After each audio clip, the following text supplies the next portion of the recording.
দেন।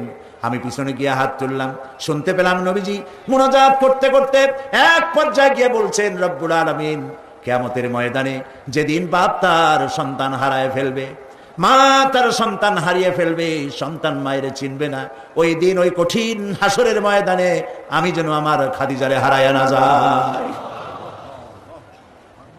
মুনাজাত শেষে হযরত আয়েশা বলছেন, ইয়া রাসূলুল্লাহ, এই একটা বুড়ির বিয়ে করছিলেন, 25 বছর বয়সে 40 বছরের বুড়ি, এই বুড়ির কথা এখনো আপনার মনে জাগে?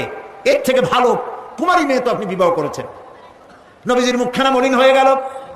আল্লাহর নবী বলেন, আয়েশা, খাদিজার সম্পর্কে এমন কথা জীবনে কোনোদিন তুমি আমার সামনে আর এরকম বলো না। কারণ হলো তোমরা সবাই আমার সুদিনের স্ত্রী, আর খাদিজা আমার এমন সময়ের স্ত্রী যখন মক্কা নগরীতে মুহাম্মদের পা রাখার জায়গা ছিল না।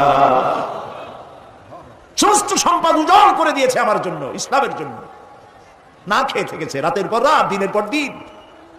আরবের সব থেকে ধনশালিনী নারী, সমস্ত সম্পদ উজাড় করে দিয়েছেন আল্লাহর দ্বীনের জন্য।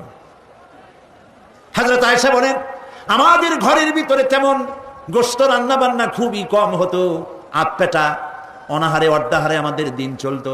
যেদিন কোনো ভাগ্যক্রমে কোনো গোশত আসতো অথবা কোনো ছাগল দুম্বা জবাও হতো, নবীজি গোশতগুলি ভাগ করে স্ত্রীদের ঘরে ঘরে দিয়া নিজে একটা পটলার ভিতরে কয়েক টুকরা গোশত নিয়ে মদিনার রাস্তায় ঘুরে বেড়াতেন। খাদিজার কোনো বান্ধবী পাওয়া যায় নাকি? খাদিজার কোনো আত্মীয়া, কোনো বান্ধবী পাওয়া যায় নাকি? প্রিয় ভাই সাহেব, নবী করিম সাল্লাল্লাহু আলাইহি ওয়াসাল্লাম